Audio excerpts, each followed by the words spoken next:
le mutisme de la RTS. mais dañ leen bind sax pour demande de couverture mais demuñu.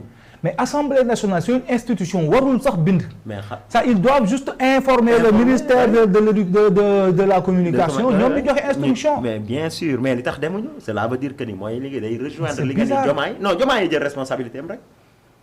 Diomaye rek mooy jël responsabilité. mais l'élection d'un président de l'Assemblée nationale. mais c'est un président caché falsifié c'est pas légal.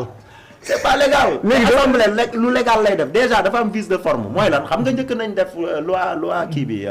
loi code électoral bi jàllale nañ ko. de façon malsaine quoi. waaw mécanique respecté wuñ les formes. de façon unilatérale lañ ko def. mais boobu Diomaye mënu ci dugal loxo mais bii nga ñëw génn. loi bi mayu la pour nga dem assemblée nga fast track ko président assemblée démissionné ñu am problème mu crise d'autorité ci dëkk bi institution yi paralysé wu premier ministre amul président assemblée amul président de la république rek moo fi am en tant que bu vacance pouvoir amoon dañuy am problème c'est le vice-président le vice-président Ismaïla Diallo un homme sans charisme ni rien du tout ci intervalle 24 heures voilà xam nga loolu catastrophe la donc yooyu yëpp man jàpp naa ni boo gisee ma indi la ci discours Diomaye bi indi la ci RTS indi la ci acte bi mu posé tey ak Pape Thiaw fi mu jëm xam na ko man jàpp naa loolu quoi Diomaye bi ma xam parce que ñàkkul fayda quoi qu'on dise xam nga sénégalais yi jàppoon nañ ni kii benn objet la rek bu ñu fi teg di ko def loo mais wallahi am na ñu doon ci Pastef la sénégalais yi di gën a jooy ñun yàllaa ñu bëgg man laa jàpp le fait que moom mu indi ko bu duloon moom ku mën a tenir tête waa ji te et puis comme li ngay wax man je pense que biir Pastef y a beaucoup de gens te am na ci loo xam sax duñu bon mënuñu dugg ci les détails mais dañuy ànd ñun dañ on est benn gang lañ ay xarit quoi tey suba rek maa ngi am ku ma àndal mais daa am ñu koy woo DDG yoo xam ñoom pare nañ pour dem ci Diomaye te da nga leen di gis ci wetu waa ji da ngay waa ji bu wootee da nga leen di gis ñu ñëw taxaw am nañu koo xam bu ma la waxoon turam bu ma waxoon turam fii nii damay yàq sax quoi bu boobaa non jaru ko mais biñ ma wax xoola bi ma déggee mu ne day dem non surprise la ci man yaakaaroon naa ñëpp donc yow présentement da nga jàpp ne que Diomaye ne sera jamais seul. Non, il ne sera jamais seul. Et pourtant, guys, dañuy def photo visuel Ousmane Sonko pour lui dire que tu ne seras jamais seul.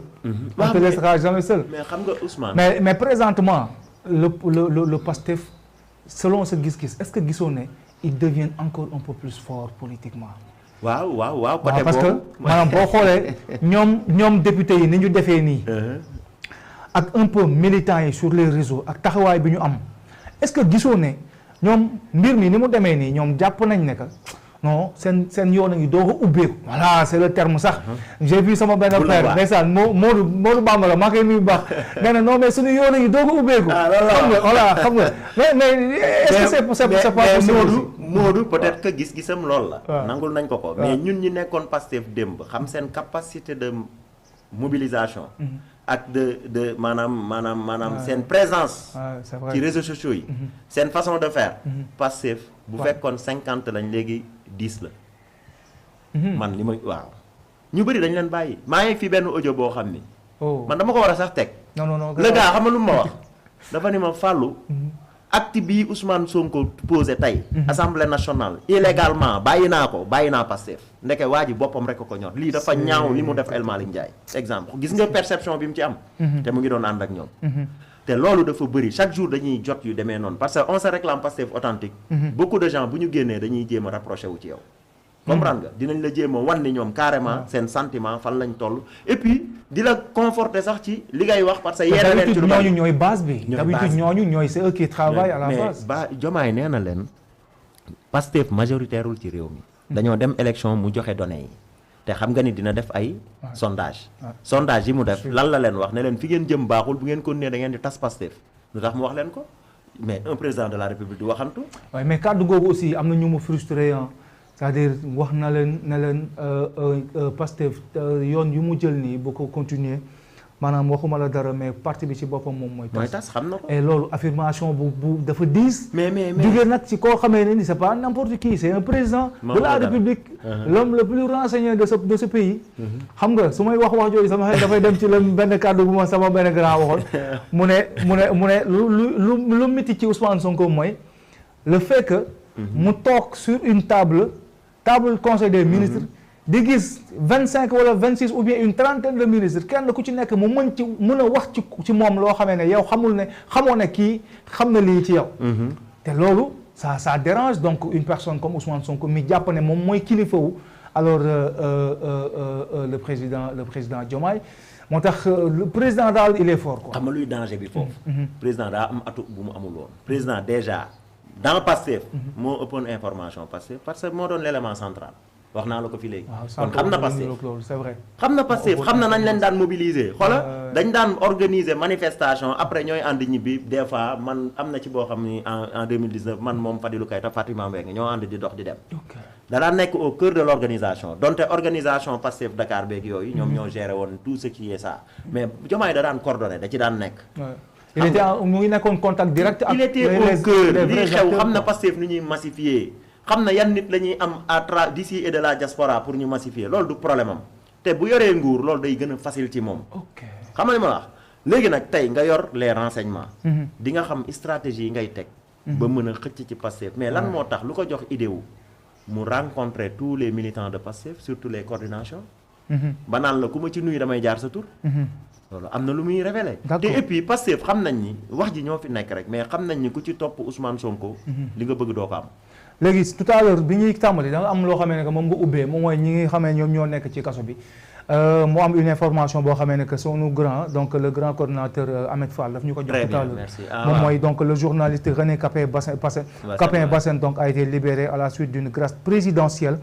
Alors il a été condamné à la perpétuité dans l'affaire Bokk Bayotte donc mu nekk loo xamee ne que lu am solo la parce que donc c'est une personne boo xam c'est un journaliste confrère comme ñun jot nañu sax def à travers sunu waa ji nga xam ne moom mooy Moussa Ngom jotoon na def benn documentaire boo xamee ne que c'était exclusivement sur le travail qu'il était en train de faire foofee ci sud ba muy Casamance ak taxawaay bi nga xamee ne que amoon na ko fa ba yàlla nattu ko lii nii donc il a été libéré donc par grâce présidentielle donc félicitations encore une fois à lui di ñaan aussi ñu gën a taxawu njabootam parce que donc xawoon na yàgg un peu ci kaso ba waaw mu ngi nii René Capain Bassène donc yàgg na ci kaso ba donc c'était un confrère boo xamee ne que il a vraiment gagné le respect ma dafa am ñenn ci ay journalistes yoo xam ne bu ñu respecté seen confrère rek jàpp naa ne kooku ku crédible te alors ku mel ni Alexandre nit amul lu dul boppam xam nga nit xamul lu dul boppam confrère bi mooy sa bopp exactement donc mu ngi noonu merci beaucoup à Ahmed Fall ci information boobu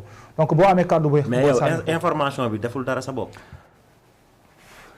bon est-ce que non buñ dugg foofu non xam nga lu tax may wax loolu Diomaye est en train de poser des actes yoo xam ni des actes yu doy waar c'est pas possible mu ngi poser ay actes parce que réconciliation la woote Diomaye bi mu jógee États-Unis dem France yóbbu fa bleu blanc rouge diplomatie pour lan dafa bëggoon décrisper li nga xam ni mooy espace politique waa ji nga xam moo taxaw les institutions de Bretton Woods mu leen di yàq lu mel ni xamee di indi ay trouble ay affaires yooyu dafa dem ba confiance bi manqué te économie confiance a koy doxal stabilité mais li mu nekk di dox nii lan la waxoon bi mu jógee Abuja moom ak fële Rwanda moom ak Abdourahmane Diouf bi Abdourahmane Diouf ñëwee dafa dem RSI def déclaration daan ne soxlawuñu c'était excellent voilà soxlawuñu yenn yi quoi li ñu soxla mooy réconcilier les Sénégalais apaisement waa Pastef altéré xam ni loolu arrangé wu leen parce que loolu bu ñu ko waxee mooy lan la ñuy indi comme alibi il faut rendre justice aux martyrs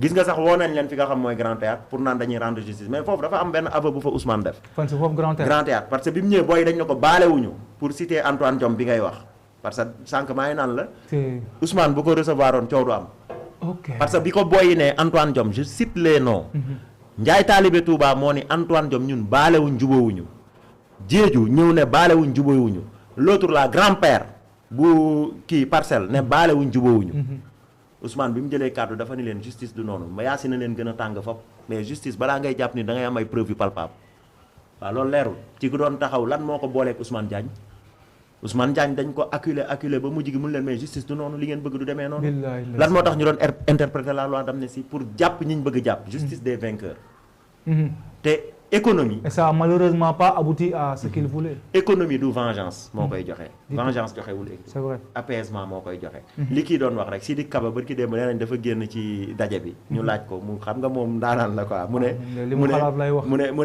ne vaut mieux nan la ko waxee. la guérison vaut non la prévention vaut mieux que la guérison. la prévention vaut mieux que la guérison. boobu la leen dóor. loolu waxu ko am expérience. non daanaan la daa am fu mu jaar. donte mën nañ bañ a épouser lépp loo xam ne da koy def ak di ko wax. mais li mu wax xam-xam la. te daf may leer ni boo moytul gis nga waxtaan yi am. ba pare nekk un ancien ministre des forces armées. forces armées intérieur ak non, justice il a été ministère du stratégique yëpp. xoolal justice forces armées intérieur ak. ak kii ba l'autre souverain nu mu tudd. kii diplomatie. waaye ministère de l'intérieur waay. yor na des affaires étrangères c'est vrai. moom daanaan la dugg gi loolu la gars yi di woowe mais. tey man jàpp naa ni daje boobu Diomaye bi ñi mu dajeel les anciens premiers ministres les anciens ministres de l'intérieur ak les anciens ministres des finances. loolu mooy suñu problème sécurité finance publique. c'est vrai léegi nag pour man ñooñu mu dajeel jox nañ ko ay seen expérience yokku nañ ko. ci fan la war a jaar. waaw léegi aussi. moo tax tey libération bi ak li ñu doon laaj léegi di wax naan nañ gracier. man sama xel dafa dem ci apaisement lay ut ci réew mi. mais c'est vrai. te ñi am xel dinañ ko dégg. apaisement ak réconciliation de l'autre côté. gis nga bi nga may dagg. bi nga may dagg sax. maa ngi la doon wax naan non c'est normal parce que yow da nga may rafraîchir en mémoire ci say relance. bi nga may dagg sax daa am fu ma nekkoon mooy moment bi ma naan la guddi googu ma xalaat ni Diomaye mënoon na ci exemple arrêté Sonko. exemple. xam nga booy xeex ak ku mel ni Ousmane Sonko un populiste doo ko may tànk Ousmane lu mu dese.